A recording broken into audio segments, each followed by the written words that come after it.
Welcome to the post-Turkey Day Sharpe Way Stew Show. Yes, I did not say Sharpe Way Soup because soup is watery and weak, but stew is meatier. So this is a meatier show, Sharpe Way Stew. We are here today, and I'm so happy that you have joined me here today.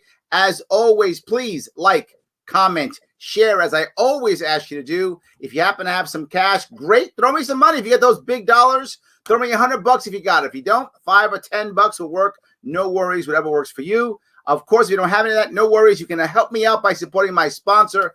Head on over to theadvocates.org and send that and share that with others. It's free. Makes my sponsors happy. If you happen to be someone who likes CBD products, I hope you do. Head over to grownselection.com. Make your purchase. Put in Sharpe Way 20 for 20% off. I am very lucky today. Today I have with me someone who is trying his best to assist his fellow brothers and sisters, those vets who have come home and are struggling here or there, a disabled vet himself, and a comedian, the man himself, Robb Will. Robb, how are you, sir? Thanks for having me, Larry. Greatly appreciate it. Absolutely. I'm glad you are here today. And you are actually doing an event for an association called Resurrecting Lives Foundation. Did I get that right? Yeah, Resurrecting Lives Foundation is out of Columbus, Ohio, and they're a group that, a nonprofit that advocates and coordinates the after military career and work for traumatic brain injured veterans. Absolutely. This is a huge problem I know we have. Those of you who know me, I talk about this often, the damage that is done to vets that we can't always see, right? That's the issue. That's the harder one to handle. If a veteran comes home, they've lost an arm or a leg, that's bad, horrible, traumatic, obviously, but also easier to treat and deal with because we can see that damage. It's the PTSD, the TBI. Those are the things that we often can't see. Right. There hasn't been a day that I haven't had a headache since my last brain injury. I believe I've survived 4 so far in life. 4? Yeah. But when I was real young, I was hit by a car and knocked out and dragged a block. But wow. Back in the early 70s, I came to in my mom's arms, so the story goes. And back in the early 70s, they didn't know anything about brain injuries. Absolutely. So throughout school and high school especially, I struggled to remember the things you have to remember to do well in school. Sure. I struggled with, but I got through high school and then I went in the Army. I used to repair M1 tank turrets. Oh, okay. Yeah, that's right. It was the best job I ever had. Best job I ever had. Absolutely. I saw Fury. I know. Best job you ever had. I know you, Army dogs. I know you. No, you guys got the cooler tanks. When I was in the Marine Corps in the 80s, we still had the M60s. I did work on a couple of those. Our engineer battalion had snub nose M60s. Yes, we still had some of those. Yeah, I had to work on some of those too at Fort Hood. But I got to Fort Hood the same day my future wife got to Fort Hood. Wow. Yeah, she was 1st Cav. I was 2nd Armored Division. I'm still pissed at the Army for that. Okay. I've never won an argument with her. She's better at guns, grenades, and bayonets. She's got you in everything. I love it. So did you actually get another injury while you were in the Army? I did. We were removing a turret, and I slammed my head on the inside of a turret. And ouch.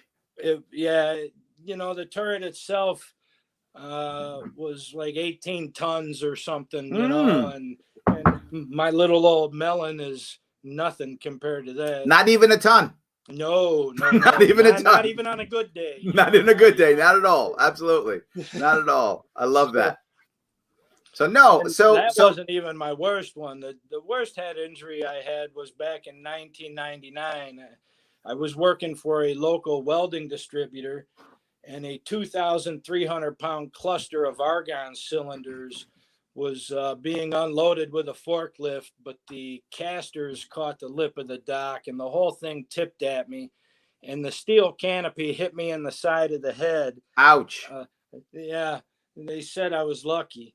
Yeah, which I probably was, you know. I'm not. Look, 4 brain injuries. I'm not going to call that lucky, Rob. I'm just going to say. That's why I'm saying that's not lucky. Not lucky. And a lot of people have asked me, well, what's a cluster of argon cylinders? And the thing is, you don't really even need to know what that is. You just need to know that thing and me cannot ride on an elevator in a hotel anywhere in the country. There we go. There's a 2,500-pound weight limit. So what makes a guy like you going through this all of a sudden say, you know what the answer is? Comedy to support vets. How does that? How do you square that circle? Oh, you know, I was just directly forced to it. Okay.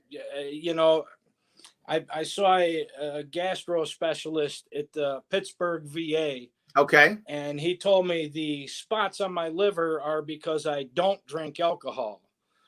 Yeah. Have you ever heard anything like that? No. I think this guy might have had some traumatic brain injury too. This was right after I told the guy that I've trained at Fort McClellan, you know, one of the most toxic places on the planet, you know. And yeah, so I've got spots on my liver, spots in my stomach. They say I have spots on my brain too. I don't know, but here's the thing. So you're just trying to help others now, is what I'm getting at. Sure. Well, Ed wants to know. Ed, he says you're a tanker. No, sir. I was a wrench. They called me a wrench.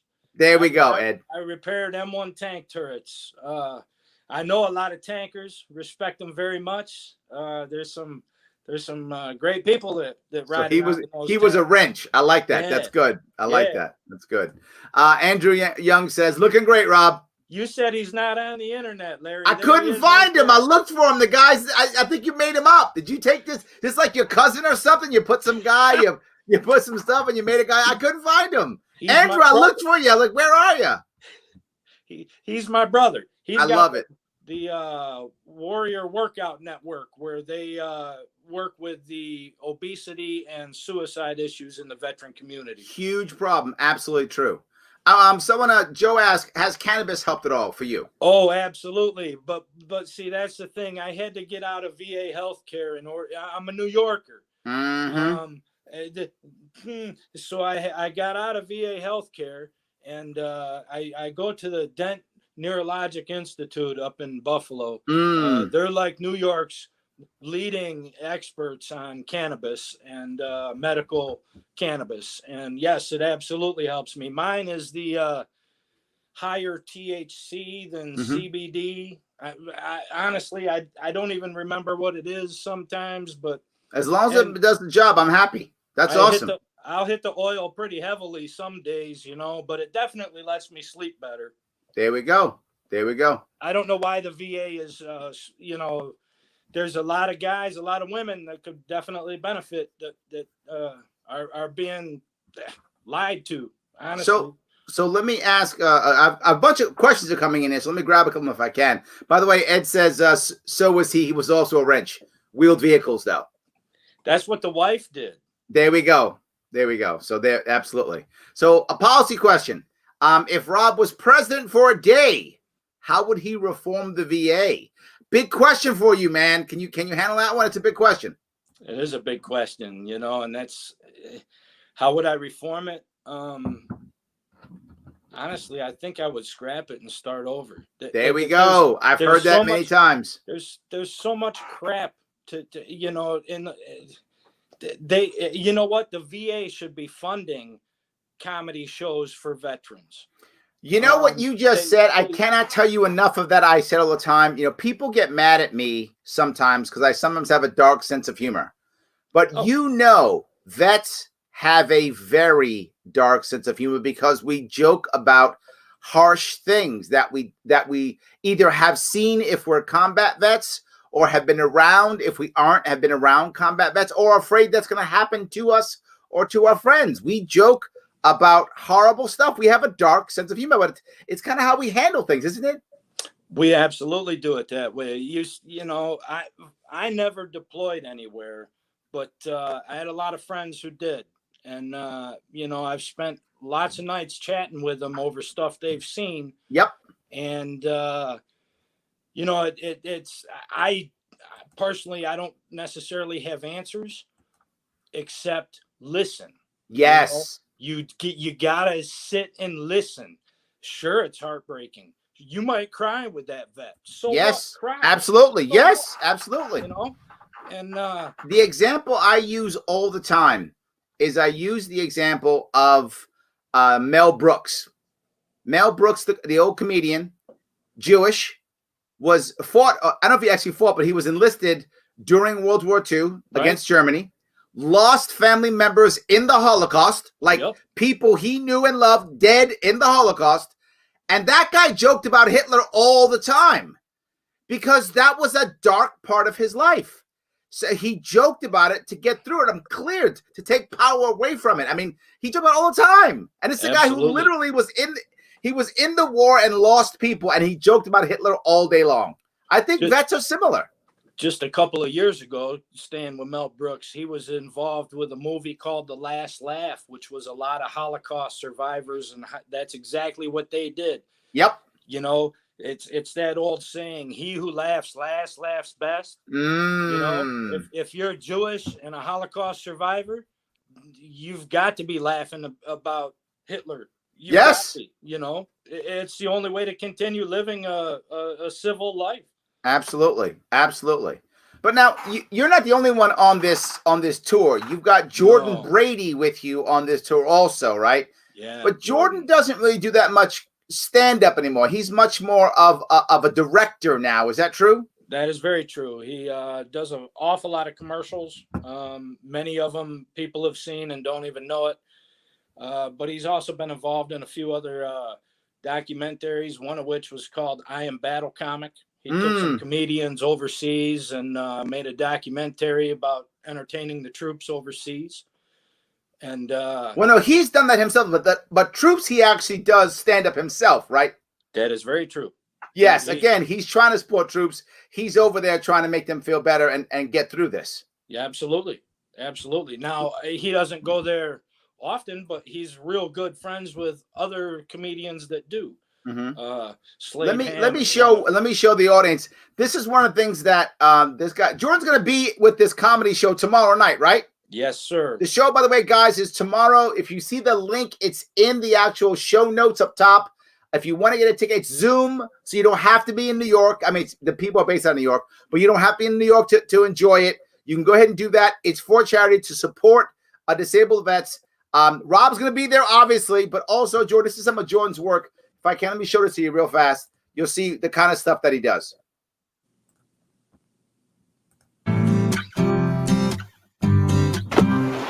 Oh, hey, it's me, Highwayman.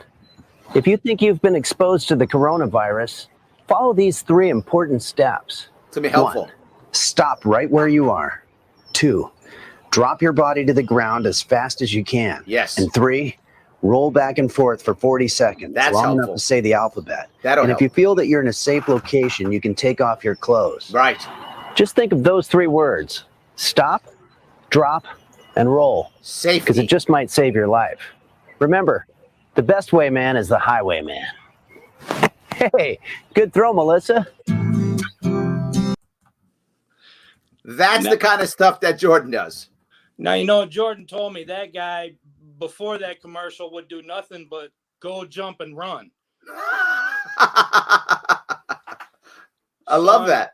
So I'm glad he was, you know, on set to get that guy straight with the stop, drop, and roll. Now we're set. If we only would do that, there'd be no corona at all. Oh, right. See? I love that. I love that. So we had a joke. Someone who's going to, hold on.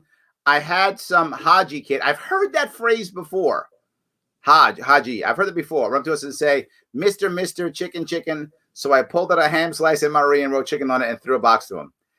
I'm not sure that's a good joke, Rafi. I'm not sure that's a good joke. But I get where you're going with it. It's not going to work in every room, I'll tell you that. That's for sure it's not. And if he finds out, his friends aren't going to be happy. That's the kind of joke that might get something thrown at you. Actually. That's exactly right, yes. You're rolling the dice on that one, Rafi. You are rolling the dice on that one. That's for sure. Rafi, I support you, though, in saying it. 100%. It's not going to go good. I wouldn't have read it if I didn't. You get a right to say it. Not a joke I would have told, though. That's for sure. Go good. Yes. I believe Robb is from Jamestown. That's true. Yes. I love what he's doing. Garrett's on the line. Thank you, Garrett. We'd love to have him drop in our county libertarian meeting. Even if he's on the fence about the party, first Thursday of the month, 6:30 in Bemis Point. You've just been invited, Robb, to show up. Awesome. You know, I went to a Tea Party meeting a few years ago when Kathy Young was our state senator. Mm-hmm. And I asked her if she needed help with busting through that door that kept the three men in a room that we had so long, you know? Yep. And that was the last time I was ever asked to go to a political, other than when I came to meet you at the Asheville General Store a year and a half ago or whenever that was. I can't remember when that was, but yeah, probably 2 years ago. I'm all over New York State. I've been out in your area many times. It's beautiful out here. I think I've been to Chautauqua 6 times, 7 times, maybe. I've been out there a lot. If we didn't have such a crappy state government, this would be the spot on the whole earth to live. Everything right here. I say it all the time. New York State is an amazing, wonderful state. Yep. Has anything you want. New York State's we love our state. We just hate our government. We hate our government. That's it. All right. So you know what I'm going to do? I'm going to take this time right now because Garrett brought it up. I'm going to ask you, will you take the world's smallest poker quiz with me right now? Yes. All right. I'm going to pop it up right now. I'm nervous. I'm gonna put up. Just answer the question. Fine, we'll talk about it. Whatever you want. There's no rule to this. I'm gonna show it. I'll ask the question, and you go ahead and answer any way you like. All right. The first question: government should not censor speech, press, media, or the internet. And you can either say you agree. Oh, I agree with that. Maybe or disagree. No, I agree with that. That's an agree. Okay, so we got agree right there. Good. All right, so agree right there. Military service should be voluntary. There should be no draft. I agree with that too. Wait a minute, we're both military guys. We're vets. Don't you? What about like Don't you want? What if we don't have enough soldiers and Marines? We will always have enough. There we go. I like that. You know why? Tell me why. You and I will go back. You know, you say that's so funny. I repeat this all the time. When 9/11 happened, I saw the second plane hit. The first plane I didn't see. The second plane I saw hit. When 9/11 happened, I was in my 30s. I'd already been out. 7 years? I was already out. I was out for a while. I forgot how many years. Maybe 7 years, 8 years. I was already out. And I thought about going back in. 9/11 made me breathe. I didn't go back in. But I actually thought about it. I was like, you know what? About to call 1-800 Marines, 1-800 Marines and go back in. I was about to, and I didn't. But yeah, you know what? You're probably right. I love it. It's our country. We've been wrong a bit, but it's still the one we love. That's true. Absolutely. All right. There should be no laws regarding sex between consenting adults. Is that an agree? Maybe disagree. Agree. All right. Yeah. Well, you look at you go. All the agrees. You're easy going. Repeal laws prohibiting adult possession and use of drugs. I agree with that too. What about the hard drugs like the heroines and cocaines and cracks and stuff? How about those? You know, there's a couple of foreign countries that did that, that repeal, and you get folks treatment as opposed to an incarceration and a lifelong criminal record is what I think we should be doing more of. Okay. I will say this, though. I'm not necessarily fully on board with like safe injection sites. But I'm not necessarily opposed to those either. I would have a few other, like, is there medical staff there 24/7? Good question. Good question. There's, a few other things I would like to know. What neighborhood are we putting this type of facility into? Sure. So does that still go to agree, or does that go to maybe? No, I agree with it. You'll agree. Okay. We're good. All right. So government should not target, detain, and deport undocumented workers. Agree, maybe, disagree. Honestly, I want to say maybe on that. Because no worries. It's you, man. I know, but see, sometimes they have to have the certain vaccines, I think, right? Before they should just work into our general population. Okay. So we got a maybe on that. No worries. Yeah. Okay. No worries. Gonna head over to economic issues. Taxpayers should not be responsible for student loan debt. I agree with that. But but didn't they make us get the loans out by saying we'll give you free money? No, we didn't do that. Taxpayers didn't do that. That's your true. Personal choice. Absolutely. Okay. Government should not be responsible for providing health care. I got out of VA health care because it was free. Government health care, I don't think, is the answer. There we go. I would like them completely out of healthcare decisions. I hear that. The thing I hear all the time when people say Medicare for all, I was going, you sure you don't mean VA for all? Yeah. That's what I always say. I'm with you. All right. Let people control their own retirement. Privatize social security. I would actually agree with that. Okay. I don't know how they would take somebody like me now. I'm no longer paying into it, but I'm getting Social Security disability. Yeah, there's millions, tens of millions of Americans who are getting it. Yes. So I don't know how they would figure that stuff out. And honestly, I would still much rather go back to being employed and getting that satisfaction of accomplishing some shit every day. Sure, absolutely. So you're still with agree. Yeah, I would agree with that. All right. So replace government welfare with private charity. Honestly, I agree with that too. That too. All right. Yeah, you know why the Tea Party didn't work for you? You went to the wrong place. Garrett was right. See? Should have come to us. That was your problem right there. That was your issue. All right. Cut taxes. I've always said I'm more libertarian than anything else. Looks like it. Look, Garrett, well done. That's all I can tell you. You found the guy. Cut taxes and government spending by 50% or more. They can definitely cut taxes. I'm one of the very overtaxed people. So, I know the feeling. We live in New York, brother. Yes, right. There's ways. We've got to, I think, start attacking the government corruption. Oh, yes. That is layered on top of layered on top of layered that just makes stuff 50 times more expensive than it really should be, Absolutely. All the time. Yeah. So I agree with that, All right. We're almost done here. So that takes care of that. And then I'm going to put unsure because you weren't sure. Calculate your results. And let's see what you are here. You are a libertarian. 90-10. Duh, there it is right there.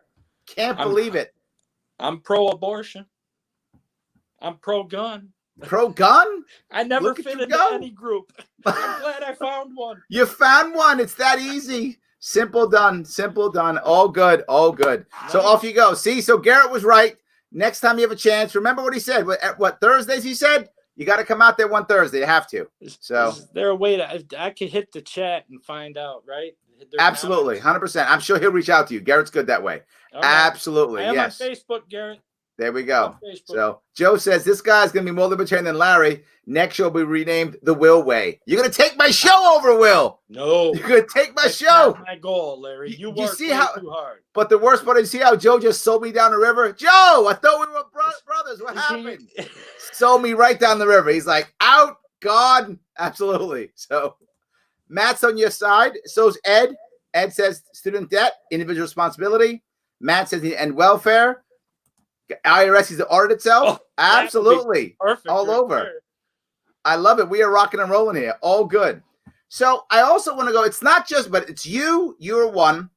So also Jordan, But there's other guy who's also doing it. His name, he goes by, what is his name? He goes Longhorn. Oh, my good friend Longhorn the comedian. Longhorn the comedian. He also is going to be there. And this is one of his things recently. He's talking here about Aunt Jemima and Uncle Ben getting fired. And for those of you who may have children in the area, this is adult language, just letting you know up front. Longhorn speaks like adults speak, if that makes any sense. Just being clear. He's a fourth-generation Army veteran. There we go. So just understand. There we go. He's heard it. He says it. There we go. I look like I should be selling rice. Okay, so some of y'all do cook and know who Uncle Ben is. Okay? Uncle Ben Rice. Which I think is bullshit. Uncle Ben and Aunt Jemima just lose their fucking job. because the country want to be politically correct. This is some bullshit. You know how many He said, if those of you didn't get that, he said, now Uncle Ben and Aunt Jemima have to lose their job because America wants to be politically correct. He said, that's some bullshit. That's what he just said. time I have talked to Aunt Jemima in the morning while I'm eating my fucking breakfast. Her and Mrs. Butterworth, those are two bitches in my life when I was there. That's why people we love in this life. Look at that. That's it. You know Uncle Ben was fucking hopeless. So I hope you guys will enjoy. He will also be part of the team tomorrow evening at 7:30 via Zoom. So yes. Longhorn's been all over the world entertaining people. He's been to Germany a couple different times entertaining troops. Absolutely. I'm honored to have him on this show. The funny thing is he brings up a point, right? The taking off Aunt Jemima and Uncle Ben off of the boxes of pancakes and syrup and such and rice and all those types of things. People are angry about it. I'm actually not angry about it. I'm not at all. It wasn't like I was angry in the first place, but the government didn't tell people to do it. Right. But the problem I have is they did it. And some people are saying, yeah, we won. And what I'm saying is black people didn't care, right? I didn't care. Neither did he. We didn't care. It wasn't like I was going, you know what will make my life better? If Aunt Jemima was off the syrup.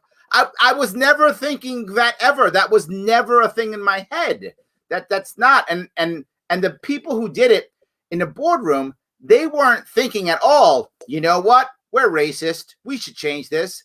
They were thinking, if we do this, they'll think we're woke and we'll sell more syrup. And taste the wokeness. That's what they were doing. And I don't mind that's a marketing ploy as far as I see it, but I don't think it does anything for any type of race relation or ethnic background. I don't think it changes anything. I think one of the funniest ones was the meme you've seen of the Land O'Lakes butter. I don't remember that. Tell me. The Land O'Lakes logo used to have a Native American woman on there. I remember. And it had a feather and the land. They removed the Native American woman, but America kept the land. That's essentially so good. That's essentially what the meme said. But how does that make anything better or right? You know, it doesn't. And back to the Aunt Jemima and Uncle Ben's thing. Are there any inner city school children that are going to benefit from that? Any? Not one. Can we help those kids? That will be better. Right? Those people in those boardrooms that are worried about being woke, get on that. Yeah, yes, absolutely. Yeah. Get on that. 100%. Absolutely. All right. David's cracking jokes now. I heard that Uncle Ben and Aunt Jemima got a divorce. Apparently, Ben was seeing Mrs. Butterworth on the side. Mrs. Butterworth was unavailable for comment. There we go. That's always the joke, isn't it? Of course. Always the joke. Yes. So, now they give me trouble. Pineapple on pizza is a violation of that. Yes, it is. There's no pineapple on pizza, you guys. I'm 99.9% libertarian. The 0.01 pineapple on pizza. That's it. No pineapple on pizza. That's it. She makes me eat pineapple on pizza. Boo! I told you she was Boo. better at guns, grenades, and bayonets. I know. We're gonna have to team up on her or something. I don't know. We got to come up with a plan. Huh. We can't do that. We got to come up with a plan. That's for sure. The Absolutely. only reason I'm even talking about her, she's not here. Is that why? I love that. I love that. All right. So you picked up, right? You picked up Longhorn, yourself, Jordan, but you also have your ghost, Andrew Young. Yes, my good friend Andy Young. So tell me about Andy Young. Andy used to live in Olean, New York, but now he's moved down to much closer to the D.C. area. Honestly, I think it's Winchester, Virginia, where he lives now. Ah, I gotcha. I love that area. I've been there many times. It's nice to drive through there. Mm-hmm. I wouldn't want to live there personally, but it's nice to go there. So how did you meet him? Why is he part of this gang of 4? He and I used to do a lot of comedy here in Western New York before Got we it. moved. Okay. And he was actually part of a show. I brought Longhorn up to Western New York from St. Louis to do a couple of benefit shows.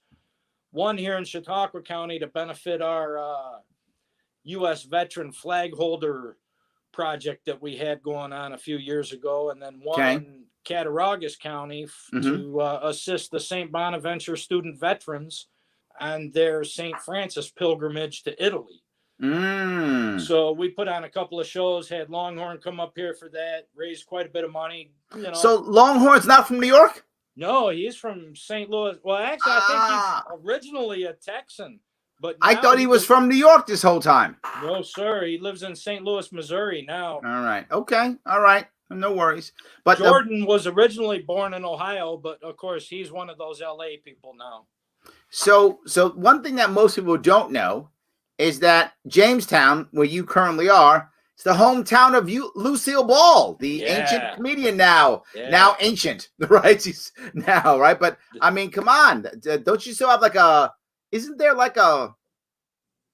there National Comedy Center here? That's what it is. Yes. I knew there was some facility there. That's what it was. Yes. It's like you remember when you were real young and you went into the toy store and you saw all the toys and some lit up and beeped and how happy you got. Yep. That's me every time I go to the National Comedy Center. Love it. Love it. So good. So good. I love that. Yes. Yeah. It's people don't realize the history of Western New York at all. They don't. Honestly, Lucille Ball, being the queen of comedy, still isn't, I don't think, the most known person from here. I think it's Robert Jackson, the former Supreme Court justice. Maybe. His mind was, we need more people like him, Larry, I think. I appreciate that. So let me go to the final piece here. You're trying to help vets. Yeah. How does, when someone decides, hey, you know what, I'm going to sign up and I'm using the Eventbrite link. That's, by the way, it's in the description. Click on that link if you want to. You decide to click on that. You go on. How are you helping vets? What's happening with that money? What's happening with that cash I give out? It's going to go to Resurrecting Lives Foundation, and we're going to make donation to the National Gold Star Foundation. Okay. So this also helps out Gold Star families. Absolutely. That's actually my goal, Larry. What I want to do is link up, there's an awful lot of military veterans that do stand-up comedy now. Yep. Some real heavyweights, Bob Newhart. We talked Mel Brooks already, Dick Van Dyke. There's a few other real heavyweights. Tom Dreesen. Tom Dreesen used to open up for Frank Sinatra for 14 years, Okay. You don't get any bigger name than those guys, and my goal would be to link up veterans with their local legions or military veteran clubs to put on some shows, maybe mentor other veterans that want to get into comedy and tell them I love jokes, the idea. Trying to keep them out of the 22 a day category. Absolutely. And, ultimately what I want to do is the last Saturday in September of every year. The last week in September now has been designated Gold Star Families Remembrance Week. Oh, I didn't know that. Okay. With the last Sunday of September being Gold Star Mother's Day. Got it. that Saturday night before Gold Star Mother's Day, I want to make sure Legions are having comedy shows that would be free for our Gold Star family members. Our brothers and sisters go over there and they don't come back. No, I get it.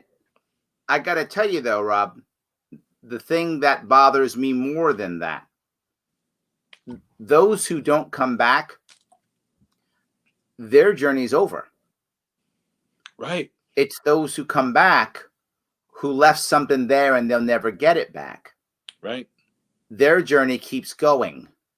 And while the families of those who've lost somebody, it's terrible. Don't get me wrong. It's terrible. It's sometimes harder in the long run when now you have to bring someone back into your family who you love, who's a different person now. Right. There's ways to help. We can spread some knowledge on that too. Absolutely, yes. And this is not an impossible task. No. It's just a challenging task. That's right. But it's not impossible. Nobody's doing it. Yes. Absolutely. Especially using comedy. Nobody's doing it. Yes. And I'm living proof comedy can help. Yes. And so, as you mentioned before, so can cannabis products. Yes. Absolutely. And speaking of that, if I could speak about the cannabis products, hold on one second. Hey, it's Larry Sharpe, host of the Sharpe Way show. Want to talk to you for a couple of seconds only about CBD products. Look, if you think that they should be part of your health regimen, or they already are, you're dealing with maybe pain or anxiety or some other issue, head on over to grownselection.com. Check them out. They're a libertarian-owned company. They understand that you own your body and should treat yourself the way you think you should be treated. Of course they do. You do too, and so do I. So head over there, check them out, look at their CBD products. If you think they fit your health regimen, put in Sharpe Way 20 and get 20% off your order. Look, I want you to support the Liberty Movement, libertarian-owned businesses, and the show. They're a sponsor. If CBD is or should be part of your health regimen, grownselection.com. Check them out. Purchase Sharpe Way 20 for 20% off. Support the show. Support the movement. grownselection.com. That guy's right.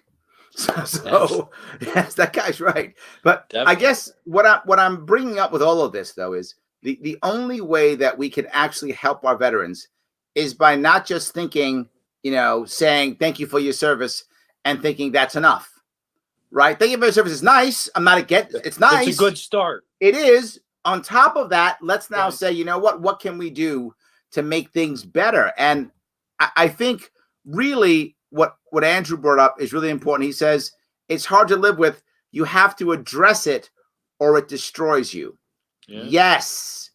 Right. And I bring this up, and I don't know if you know what I do for a living. What I do for a living, when His Majesty King Andrew Cuomo II, or Hilla King, when he allows me to work, right, I actually do a lot of training in businesses. And one of the things I used to do years ago, I still do today, but used to years ago, is I would talk to companies about having some type of affiliate program for veterans.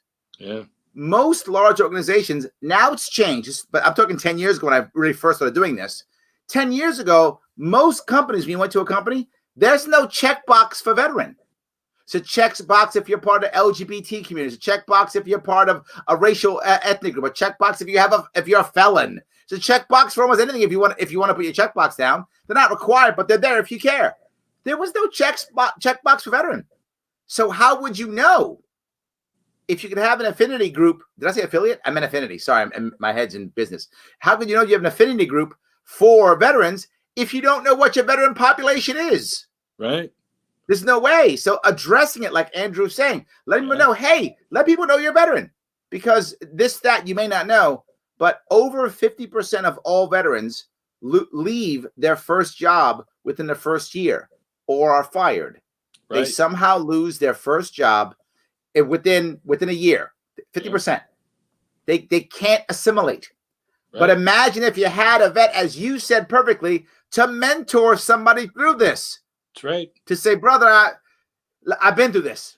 Right. Let me show you the ropes here so you don't wind up, not showing up 6 months down the road. Don't think it's easy. No. But as long as you don't quit, you're going to be just fine. Yes. Don't quit. Absolutely. Yes. What veteran do you know quits? Really? It's only when they reach that point, I believe, that the whole system has quit on them. Yes. And that's kind of had enough of that myself. You've made a really big point. When a vet quits, it's pervasive. Yeah. In other words, if they quit everything. Yeah. They don't just quit one thing. Nope. Right? If that vet quits, none of them I know. That vet just quit. Like they just quit. That's it.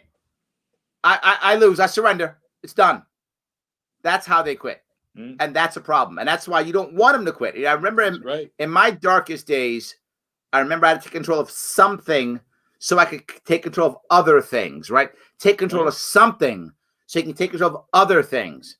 And we don't, our veteran, the problem, and I'm going to talk corporate America right here more than a small business, but corporate America is more like this.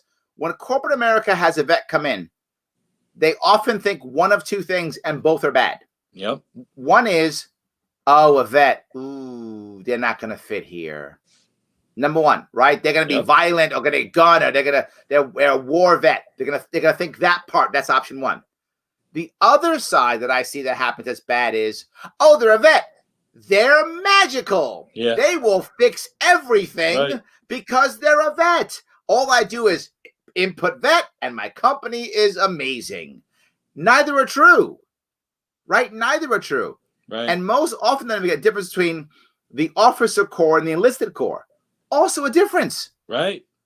Difference. Education levels, job description. Everything. Training, everything. Right. Yep. Thought process, right? Yep. You get the average enlisted man. I was enlisted, right? I was enlisted, right? You get out average enlisted man. The enlisted man doesn't know. I shouldn't say man. I'm sorry. The enlisted veteran doesn't know by default, right? As a group, doesn't think, what hill should I take? Right. But tell them to take a hill. They'll take that hill. Yep. No matter what, they will take that hill. Come hella high water, they're going to take that hill. But if you don't tell them what hill to take, they will often sit and wait for orders. Yeah. What hill am I taking? Which one? Oh, we don't know yet. I'll prep until I take a hill.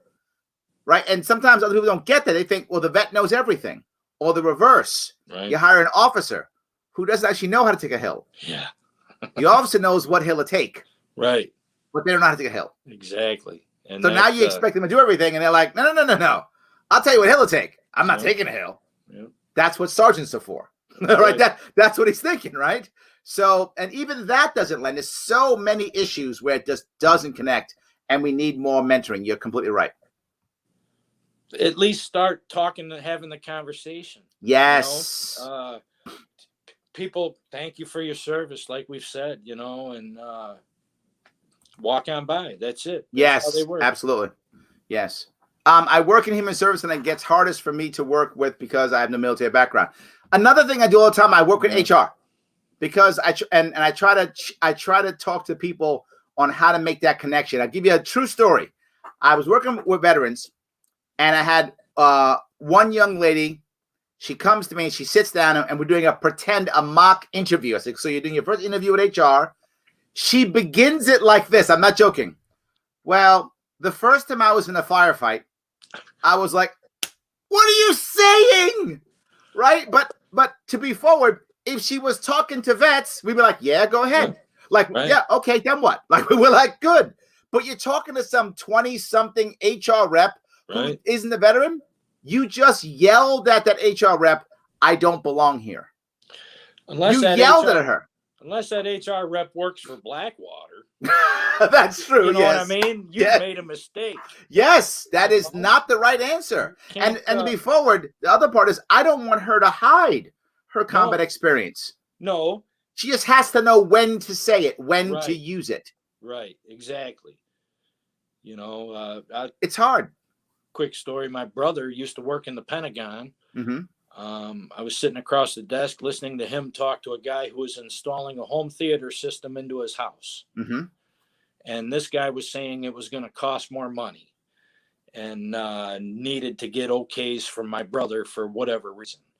And all I heard my brother say was, listen, we signed a contract. I called you guys because you're the professional home theater installers. Okay. I called the professionals. Now, you would call me if you wanted people killed because that's what I do for a living. Right. And I'm sitting there thinking, holy crap, I can't believe you said that. But it's the only time in the world that that conversation would really happen in that way. Yes. Needless to say, the home theater system got installed with no extra funding from my brother. Exactly. Yes. Yes, Yes, a exactly. beautiful sounding system too. I did get to check it out. Your point's well taken, right? Yeah. There are times when you should discuss what you've done, yes, but just not in the first intro with your HR rep. That's not the way you should have that initial conversation. When somebody eats your sandwich out of the community refrigerator in the break room, you have that conversation. That's exactly right. Yes. How you had to fight for an MRE in the past, and you're not low enough to not fight for your sandwich now. You know? That's exactly right. Yes. 100%. Yes. Well, there's also another funny thing is there's a sense among many veterans of humility that does not serve them well in the private sector. It just doesn't. I remember there was a guy, some Marine, who was doing Overwatch in Afghanistan. And his time in Overwatch, I think his tour was 9 months, if I remember the story right. So 9 months in Afghanistan doing Overwatch. For those of you watching, listening, who don't know what that is, that's basically a time when you're kind of guarding and making sure things don't go wrong while convoys are going back and forth. You're looking for IEDs, looking for ambushes, things like that. He did 9 months. Not one convoy was stopped. I'm sorry, not stopped. Was blown up. Not one person was killed. There was stops, obviously, because you got to stop for IEDs. They found all the IEDs. They stopped all the ambushes. He was 100% in 9 months. 100% in 9 months. And I tell these guys, I try to push them to tell success stories. They won't tell. I don't have anything. Just doing my job. Just doing my job. Just doing my job. And then finally, I drew this out of him. And I said, do you understand how civilians look at 100%? It's magical for us. Right. You, as a Marine, just doing your job. Right. To the average civilian, 100%. I wish my people gave me 100%. Yeah. That's magical for a civilian. And a lot of times the veterans don't understand that. They don't connect. Right. They don't say it. Right. They don't say it. I got to fight. I had one sailor saved the guy's life. Wouldn't tell the story. He wanted to be a security guard. That's the part that's crazy. Wow. If you were hiring a security guard, that's the guy you'd want to hire. That's the guy you want, literally. The guy who's already saved somebody's life. Like he wanted to be a security guard, and he won't give me. I'm like pulling teeth to get a success story out. Finally, goes, well, I saved the guy's life once. I'm like, but again, in his mind, I'm just doing my job. Right. That's all I ever did when I was serving was I just did my job, you know. Yep. I mean, I would have done whatever it was they ordered me to do, you know, but I didn't do anything special. I served. The only reason I got the Blue Legion hat until they recently changed the rules was that's when we went down and got Noriega out of Panama. Yep. That was the only activity during my 3 years. Yep. Absolutely. You know, I was training Marines and sailors to go fight in the first Gulf War because they were all reservists and none of them wanted to go. I wanted to go. So the monitor was like, you're motivated. You should stay and train them. You should be their platoon sergeant to motivate them to go. I'm like, oh, perfect. That's what I got. So I got to train people to go. That's what I got. So I got to send people away is what I got to do. So anyway. All right, brother. Is there anything you want to bring up before we wrap this thing up? No, just the show tomorrow night. Please check the Eventbrite link or through Resurrecting Lives Foundation. I'd like to give them a little shout out. Please go ahead. Till I met Doc Gordon, I was just struggling here in Western New York, you know, and now she's helped me through sponsorships and linking up other people to at least get these shows on Zoom. And we've gotten a couple emails, and this is what's so touching is we've got an email from a Gold Star mom who said, thank you for not forgetting about us. And then we got an email from an older lady who is stuck at home during this Corona time. So I like the idea of being able to entertain folks that can't get out to get entertained either. Sure. You know? Yes, absolutely. So Resurrecting Lives Foundation has helped me figure that out. So I thank them. And honestly, thank you for having me too. I don't know if we're wrapping it up or if we're done or we are. We're wrapping up. We're done. A lot of fun. I'm glad. Great. Yes, I'm good. I'm glad. Yes. Thanks for having me so on. Guys, remember, there are 4 very good comedians. Andrew Young, who's actually here on the live stream. Robb Will, who you're looking at right now. Jordan Brady, who is not only a good comedian, but also a very talented director. And of course, Longhorn, the comedian. He will also be there all tomorrow, 7:30 p.m. Please click the Eventbrite link or head over to, was it Resurrecting Lives Foundation. Resurrecting Lives Foundation Facebook page. Head over there to events page. Jump on it, guys. I want to say thank you so much for this evening. I hope you all had a great Turkey Day, and I will see you all on Monday. Thanks, Larry.